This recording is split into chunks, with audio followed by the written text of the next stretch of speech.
That's the future that... Digital teknolojilerle The love of God gripped me. So I'm happy tonight. I'm not worried about anything. I'm not fearing any man. Mine eyes have seen the glory of the coming of the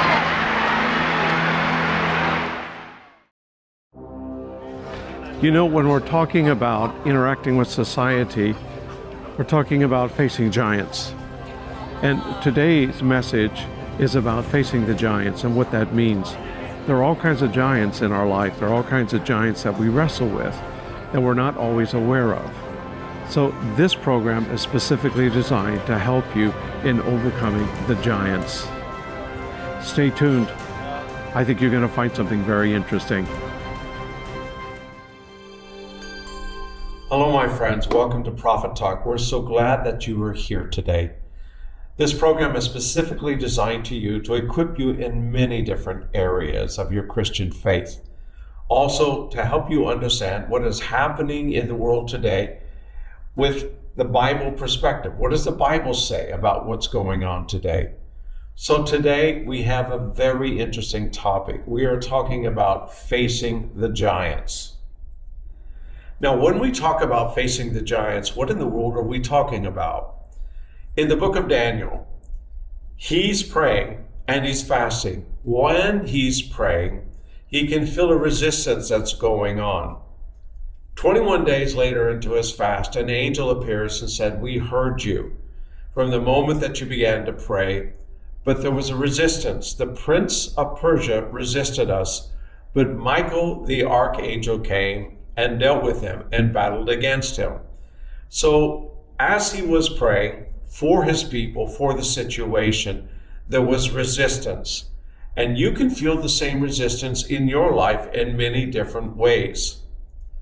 So when we talk about facing the giants, we're actually talking about spiritual warfare, about dealing with things in the heavenly.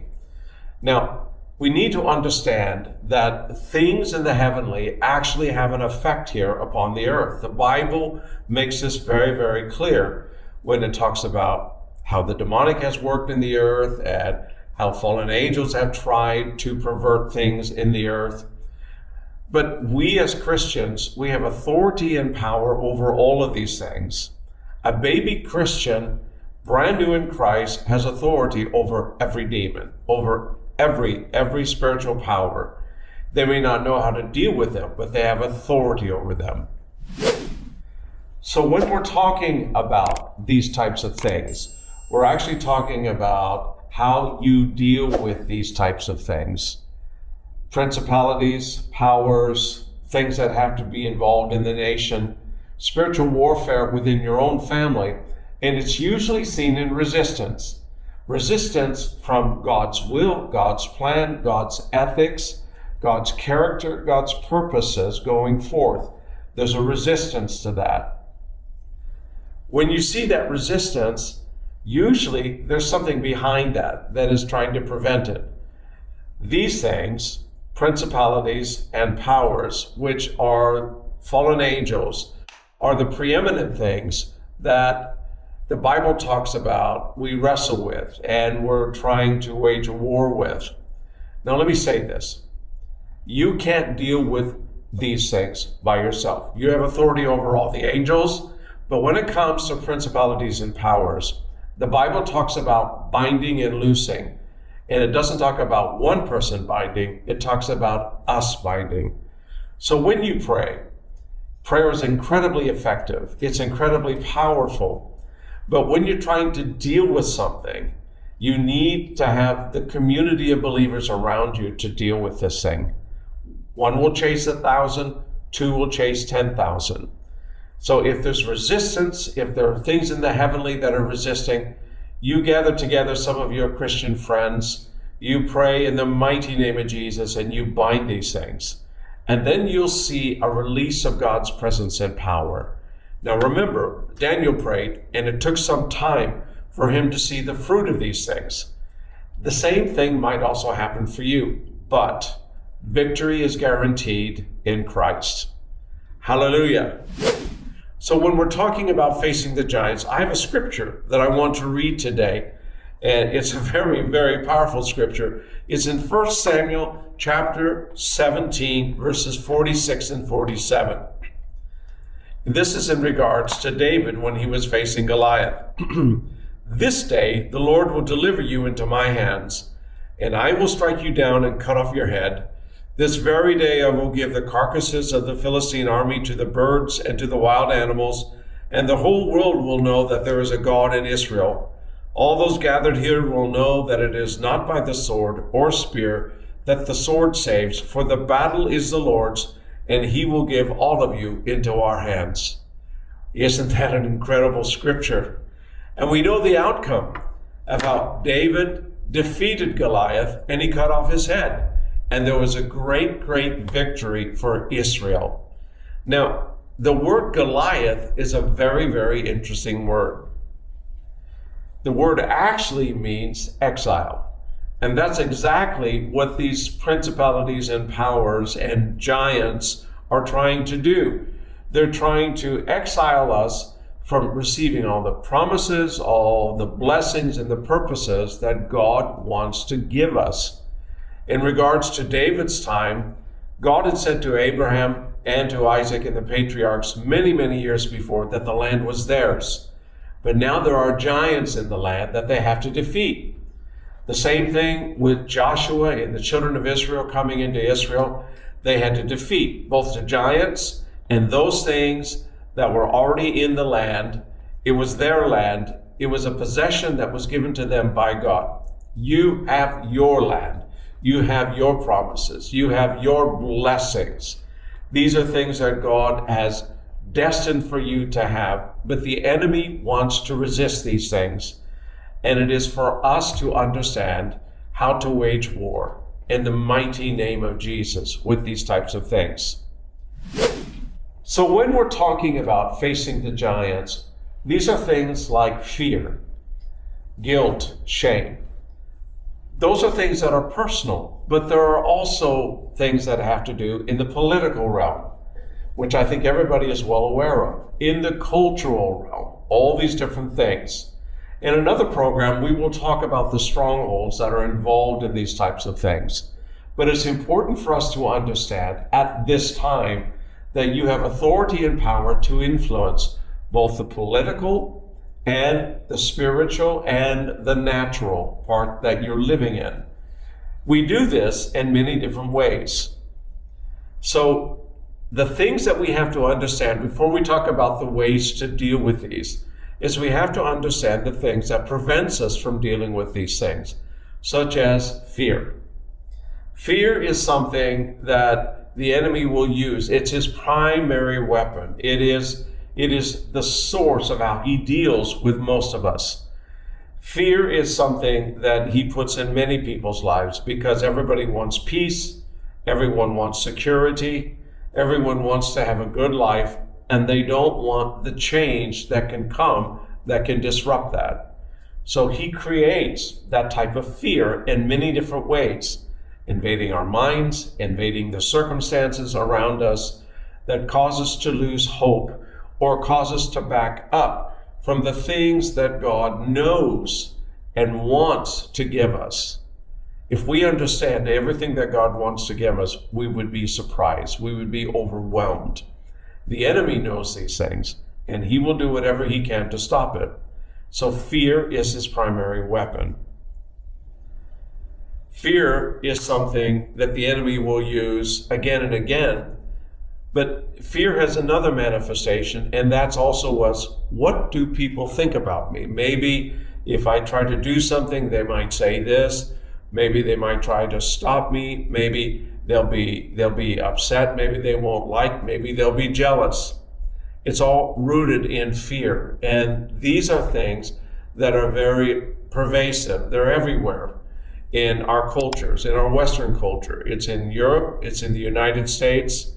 You know, the United States, everybody might talk big, might talk success, but behind all of that is fear.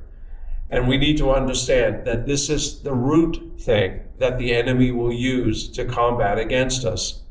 So it's a giant that needs to be brought down into your life. You can deal with this thing. You don't have to be ruled by fear, and you don't have to be ruled by the outcomes of fear. The enemy will try to use fear to create shame and guilt and jealousy and envy and pride. All of these different things have a root. This is a giant.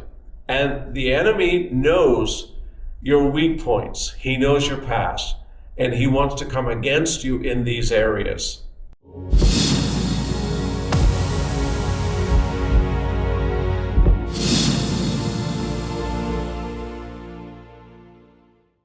Hello. Well, this is a very, very interesting program, and I have a very interesting guest tonight. My very dear friend, Gavin Clark, who is a pastor in southern Germany, is with us. He has some very interesting things to enlighten us on and to help us understand how to deal with these things. So, Gavin, thank you very much for coming on to the program today. We're very grateful to have you. Okay. Thank you for being here. Yeah. So when we're talking about pushing back the darkness and dealing with spiritual forces in a region, we can talk about the personal parts of that a little bit later. But when we're talking about dealing with that in a region, you live in a place where there's a lot of witchcraft, there's a lot of oppression by the enemy in different areas. How do you and your church deal with these things? Well, it started for me in England, actually, not in Germany, but my first experience with Satanism was in England, and it was actually a vicar. He came to us. We were a little bit charismatic, a little bit wild, and so he came to us asking for help because he realized Satanists were meeting in his crypt. And so I met a young man who was a Satanist, and every tool I had, all the equipment in my toolbox, for talking to young people, it didn't work, because I would talk about God as creator, and he would talk about, but Satan is now stronger, and basically I didn't realize it, but if you meet these people, they just want a power confrontation. They're only interested in power, and they don't have a conscience about how they get it. And so there was a power confrontation there. And so I had to learn pretty quickly on a personal level. And then through recognizing how this felt, that's what helped me when we eventually came to South Germany. And so that's really how it happened with me. It developed, So there's two things here in what you're saying. One is the confrontation that people who are messengers or emissaries or ambassadors of the enemy, and how they want to use power to intimidate and to try to get their will done. We need to talk about that. We'll continue with that. But then the other question has to do with, okay, this is the church, this is the body of Christ. There are principalities and regions that are unseen. They have manifestations upon the earth, circumstances and situations. How do your church in Germany deal with that? But let's go back and let's talk about the issue with real people in flesh. How do you deal with that?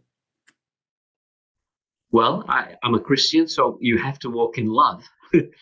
And they want a power confrontation, but if you go out of not blessing people, not loving people, you have a problem, because the only thing really helping us is the blood of Jesus. The blood of Jesus functions only when we walk in forgiveness. And so some of these people can be really, really mean, and they can do very aggressive things. I've never had personally a lot of experience with that. They tend to stay away from me. But they're people. So they're very diverse, like they can go from being cursed to really trying to kill you. They'll try to find spells and holes in your spiritual armor to try to kill you, So I'm not saying that works. I'm just saying that's what they try to do. So their attitude and their perspective is the same attitude that they would have to a Satanist or a witch that came into their area. They're going to have a fight to find out who's in control. And that's basically how they function. So they do things. They have manifestations. These people, yes. we're talking about Satanists and witches and mediums and people who are involved in different aspects of the New Age, and they want a confrontation with Christians. But what they really want is they want to minimize your influence in a region so that to make you ineffective. So what are some of the signs that these people leave? What do they do? Because I know that you've encountered some of these things. Yeah. Well, there's three things that they try to do. They try to bring division. They try to have people talking bad. And I mean, that just happens everywhere, doesn't it? As Christians, it shouldn't, but it does. But really the sign is that you have like people who are really bringing separation, division around you. A tremendous sign is that there becomes like a Jezebel style person in your church or more of them. And really a Jezebel style person would, they just make things up. So they would be in a prayer meeting, for example, they would say, let's all pray for the pastor. He's tired. Oh, he's tired. We didn't know he was tired. We don't want to pray if he's tired. But the pastor isn't tired. But because everybody believes he's tired, he starts to come under something. And they all start to talk differently and act differently, you know. So there seems to be a way of projecting a negative influence on people. And that's one of the signs that they're around. The other sign is you'll find it's almost like things just get hard. You'll experience like heavy weights on you personally.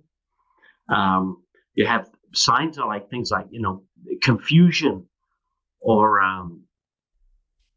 really not doing something you do every day and suddenly you can't remember how to do it. Or you're driving a car somewhere and it's like ministry orientated and suddenly you don't know where you're going. I mean, I had a friend in ministry years ago. He got in a taxi in London and he said to the taxi driver, take me to the Royal Albert Hall. And taxi driver in London, everybody knows. I mean, I could take you to the Royal Albert Hall, you know. He couldn't remember how to get there. And he just went vacant. He just went completely vacant. And things like this are a sign that something's happening, you know. Or people get frustrated. They get sick. They start getting angry and having a lot of arguments, confrontations, and stuff like that. It's a little bit like when I was in my first Bible school, we had a massive evangelistic campaign and a conference. And basically, we were all freaking out, the students. We were all freaking out. We could feel a pressure. And a teacher had to come in and just explain to us what was going on. And so we didn't know anything about spiritual warfare or anything like that. So we're experiencing this on quite a low level, but it's freaking us out, you know. And they had to come and explain to us what to do and how to pray and how to stand over it. And that's the key, you know, how we stand over it or how a church stands over it. That's the key, because if we can do that, we can change it. Okay, so you've talked about the individual. We'll talk about the church and how you deal with that in a region. Yeah. But I know that what you've just said is that when they come, they'll try to manipulate the situation. Right. The spiritual forces that are behind all of this are bringing confusion. And that confusion is irregular and irrational. It doesn't make any sense.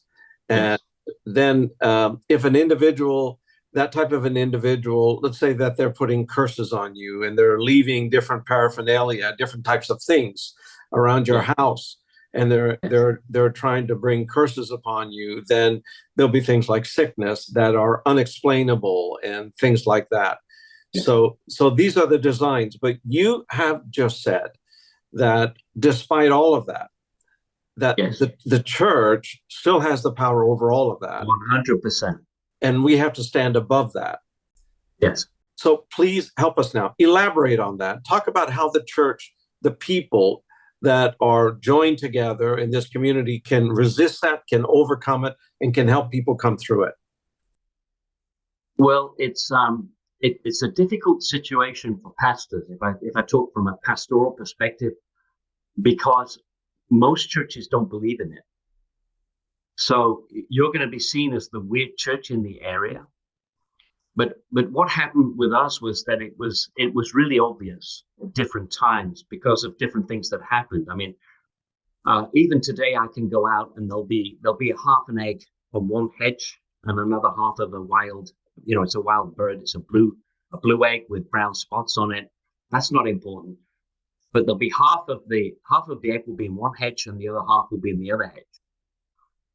Or we'll find dead cats and things like that around.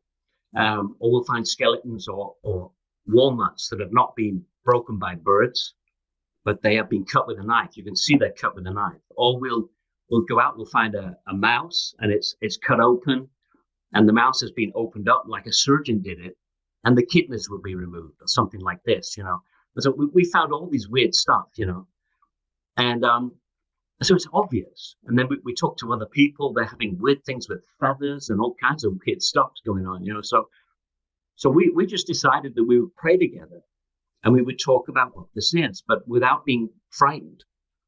If you talk about these things in the sense that you're portraying fear, what do we do? We're being attacked. That's not the thing. We have the power. Let's attack them.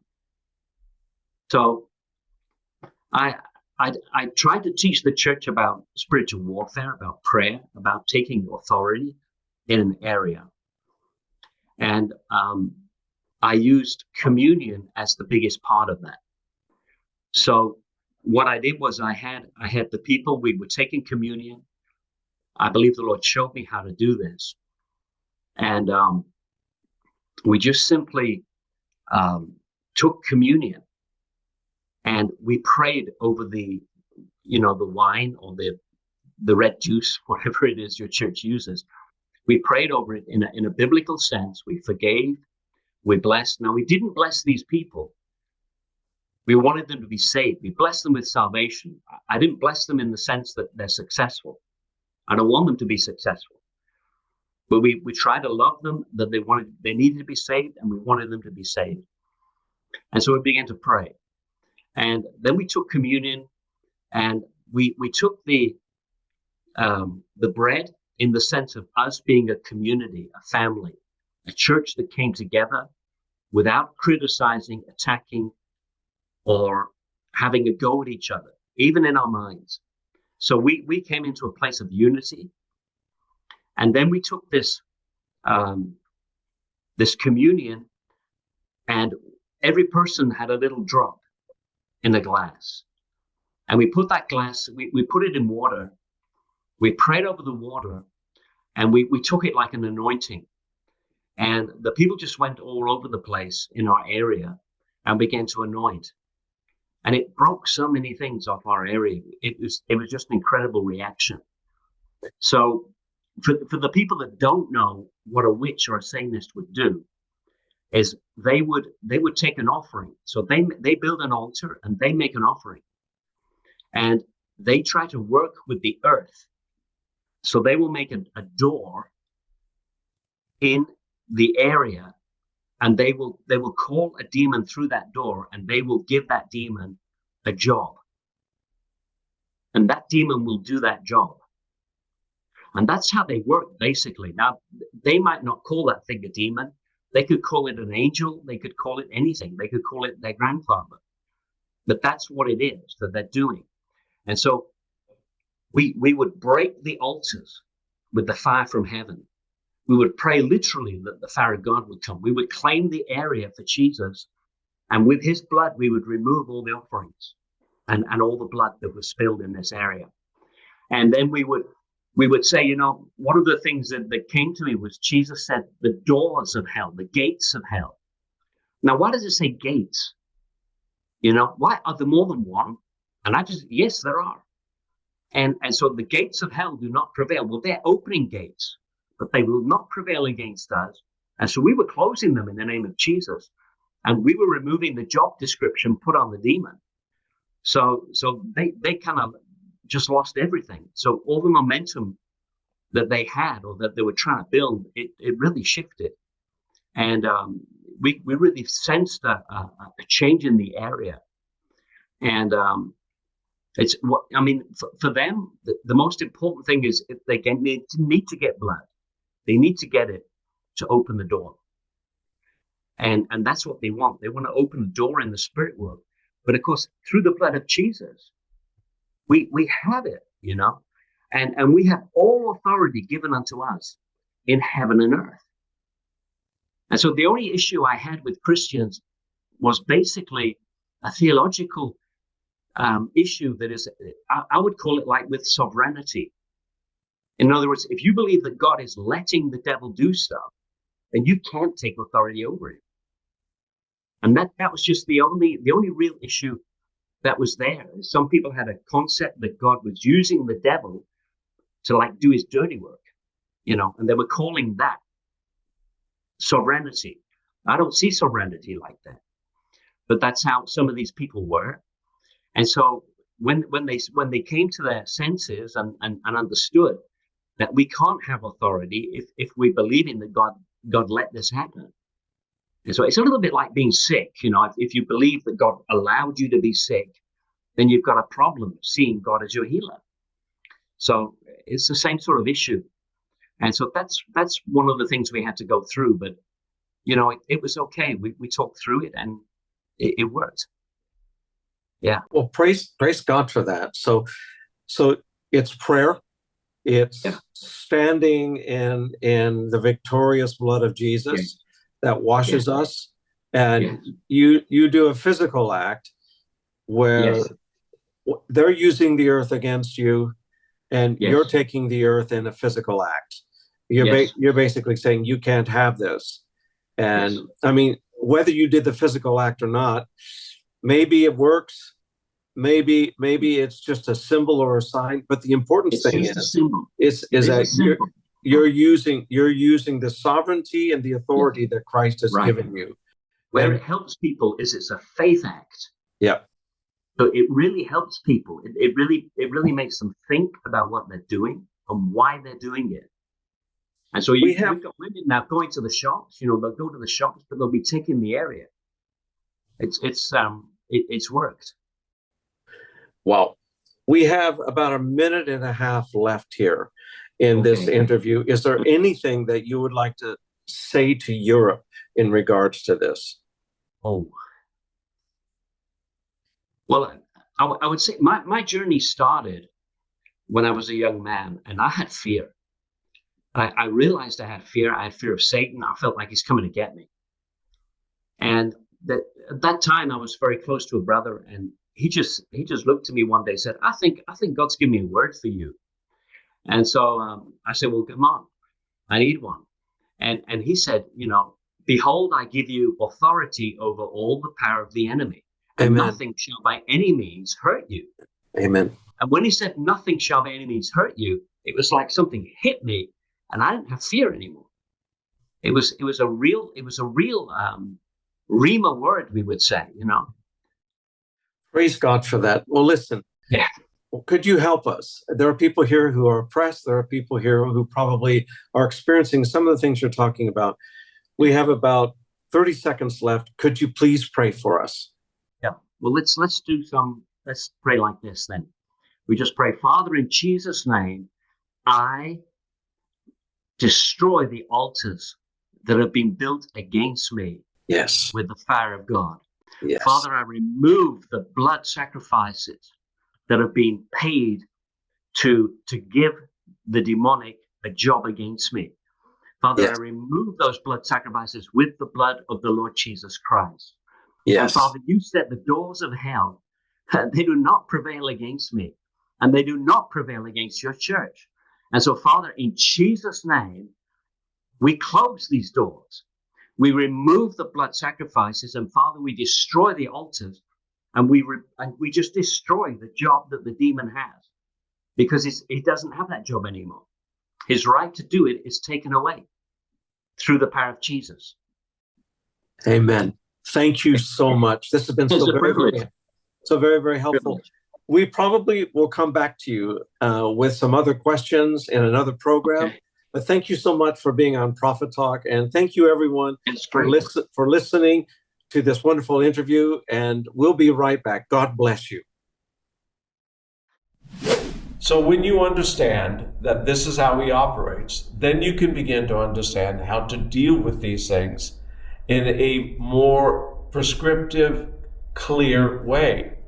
For instance, when the apostles would go into a new region and they were confronting different things in culture and in people's thinking, they moved in power.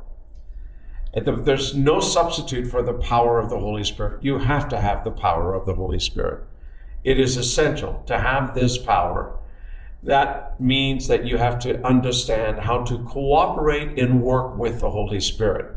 And we will make programs about that in the future. But working with the Holy Spirit ensures that when you need to release the power of God into a situation, it's there. Because the Holy Spirit is everywhere. He has given himself to you. You are sealed with the hope of the Holy Spirit, the hope of glory that lives within you. God has given you the promise from the Father, which was the release of the Holy Spirit on the day of Pentecost upon all flesh. And so you have power. You have power, but you may not know how to access it. We will talk about this again in another program, but it's important for you to understand that you have power. That power is first in the things that you declare and the things that you say. Because the spoken word that you say is creative. That creative word has a release. In the Bible, it talks about a rhema, a now word. In the same way that God created all the universe, when you speak, whether good or bad, it releases something. That creative word can produce faith. It can produce hope. It can produce kindness and mercy in people's lives. And so we need to understand that the things that we say are incredibly important. Now, having said this, prayer is essential. It's the second thing that's important. We move in power, and then we understand that prayer is essential. Now, what kinds of prayer are important? Do we pray for ourselves, for our needs, for the needs of our family, for our frustration, for our pain? Of course, we pray for all of that. But when you have prayed for yourself and you've emptied that part of prayer, then you need to begin to pray in the heavenlies. Thy kingdom come, thy will be done on earth as it is in heaven. You need to pray specifically for what God wants to do in your family, in your city, in your nation, and beyond. That is partnering. In the book of Philippians, Paul talks about join me as partners in the gospel by praying for me. He talks about this in Philippians in the first chapter. So being partners in prayer with God means that we're praying his will upon the earth. When we are in agreement with his will upon the earth, we are cooperating and being a part of releasing that kingdom into the earth. It seems like that's a huge undertaking and it's an impossibility, but yet it's the truth. So when you pray and you go beyond praying for yourself and you're praying for these things, your family, your city, your nation, and beyond, you're in agreement with the will of God upon the earth. These types of prayers are also called prophetic prayers. What's interesting about prophecy, and we will talk about this also in other programs, prophecy is a revelation of Christ. It says that in the book of Revelation, But prophecy is about the future. Real biblical prophecy is about the future. It also provides and speaks about the alternative reality that God wants to bring into our life, but that's also future.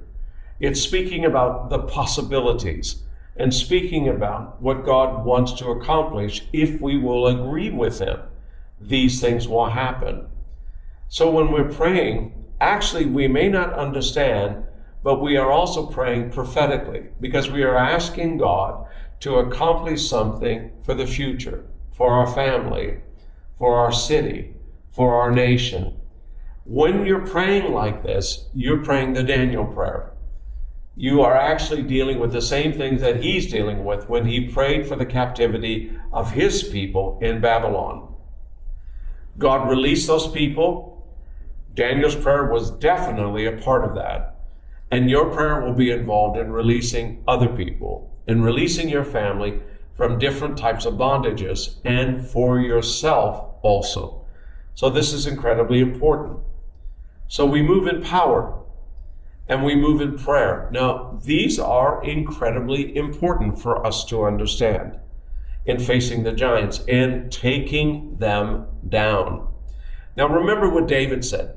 David said, "You come against me with these weapons, but I come against you with my Lord." Now, it is true that he used the natural things. He used smooth stones, 5 smooth stones. He used a slingshot, and he took that enemy down. What's fascinating about this is that normally in those times, there was an armor bearer that stood in front of the person that was doing the battle. The armor bearer was there to assist, was also there to have weapons that the main warrior could use. So there's no doubt there was an armor bearer in this picture. Although the Bible doesn't mention it, it seems as though from the historical perspective, it was probably there. So somehow, by the mighty acts of David, by the grace of the Holy Spirit, this slingshot stone went right to the source and hit this giant in the head. When you begin to move in these equipment things that we're talking about, you will go right to the head of these things and take them down. They won't be able to deal with you. Now, let me say this. Just because David took down Goliath, there was still an army that was there. Now, they were terrified when the giant went down, but they were still there. And so then the army of Israel dealt with them. And there was a great victory that God gave to the entire nation because of the act of one young man. It's the same for you. You may not understand the consequences of what you have and what God has enabled you with, but when you use the equipment, the Holy Spirit, the power, agreeing with God in prayer, it is incredibly important for us to understand how these things actually move in a prescriptive way. Now, the third thing that I want to talk about here is you. It's about how you function in the world. We've talked about the spiritual aspect of this. We've talked about the power aspect of this, but we need to also talk about your daily life. You know, there are things around us all the time that are trying to capture us. A lot of these things bring a lot of noise. They bring a lot of disruption into our life. Things that we can see on TV, things that have to do with the news, things that have to do with how people are living around us that maybe not at all Christian in their values. They can affect us. It can infiltrate into our life. We need to adopt something. Now, this sounds very, very strange, but we need to adopt something where we won't allow nonsense to interrupt our life, our spiritual life, the peace that we have in God, in the Holy Spirit. So anything that is nonsense, we won't allow. Now, there are a lot of wonderful things that this world has, and the world is God. It all belongs to Him. The devil is trying to take it, but it all belongs to Him. And so there are so many good things that are in this world that we can enjoy. The beauty of nature, the love and the fellowship of friendship, good food, all kinds of wonderful things in regards to this. But there are other things that are unhealthy, things that we can put into our body, things that we can do that are unhealthy, things that people will try to get us to do. This is all nonsense. So if we will resist the enemy, the Bible says he will flee from us. So these are ways that we take down giants in our life. And you can take down giants not only for yourself, but you can also take them down for those that you love.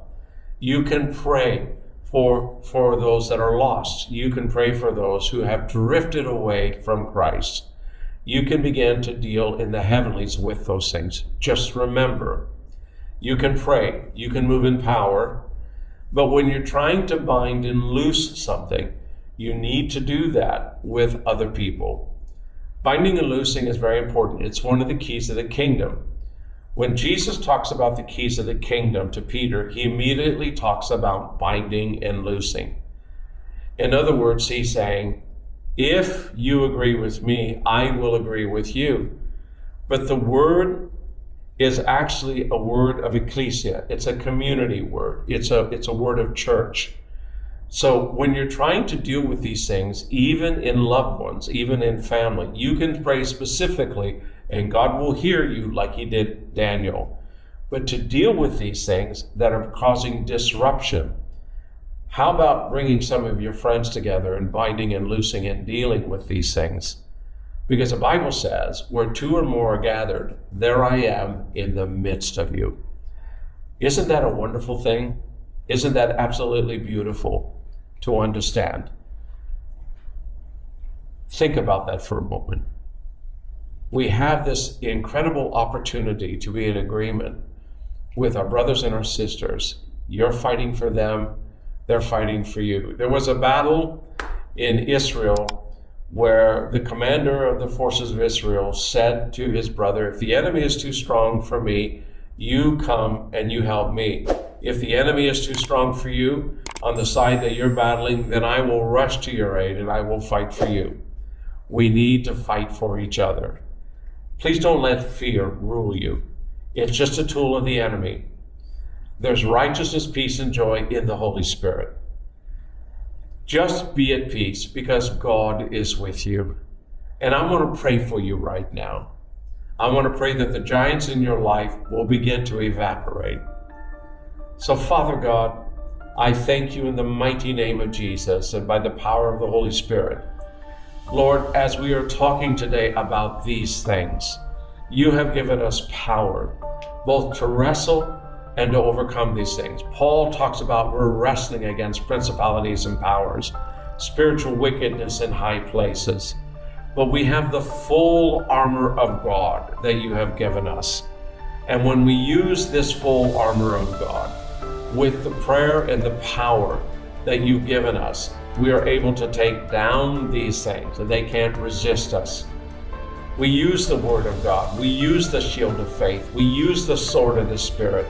We use the testimony that we have. We use all these things with the wonderful armor of God that is in the book of Ephesians. And as we're using these things, we're beginning to see the enemy begin to get a little stirred and a little upset. We bring our friends together, Lord, and when we bind in your name, Jesus, things happen in heaven. Thank you for watching today. We're so grateful that you're here. Please stay tuned for another episode of Prophet Talk. God bless you.